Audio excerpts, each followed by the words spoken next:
Unprecedented. So the worst that's ever been seen in this country? In terms of hoof disease, I think so, yeah. It's a mysterious hoof disease, and it is wiping out elk from Mount St. Helens all the way down to the Columbia River. State biologists in Washington think they know what it is, but at this point they say they have no idea how to treat it, and it's called hoof rot. Well, Dan Tilken is investigating what biologists actually really know about this illness that threatens to wipe out the local elk. There are some who accuse the state now of dragging its feet, and we want to warn you, some of the images are hard to watch.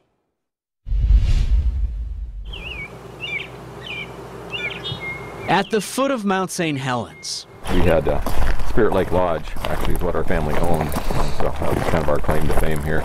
Mark Smith has long kept an eye on elk that wander onto his eco park resort. See that one in the back? She's not using her right leg in the back. He's documented how the elk struggle to walk. The hoof rot either causes an elk's hoof to grow abnormally, what's called slipper toe, or in other cases causes the hoof to decay away. He says half or more of the elk he sees have it. Smith has the same concerns. There's elk tracks right there. As Wahkiakum County Commissioner Dan Cothran, who keeps watch on elk 60 miles to the west. I'm just not happy with taking this long. I mean, this thing was noticed in the 90s. These folks say you're not doing enough and you're dragging your feet. Are you doing enough?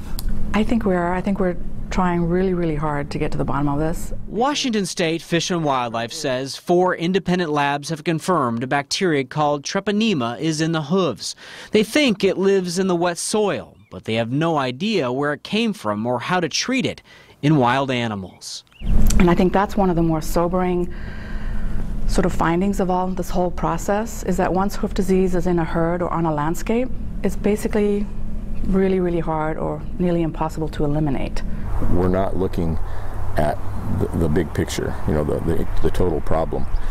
We see a disease, hoof rot, and we assume that that's the only thing we're looking at. Both Smith and Cothran think there could be multiple diseases, including one called leptospirosis that's been found in the elk. Smith thinks environment could be a factor.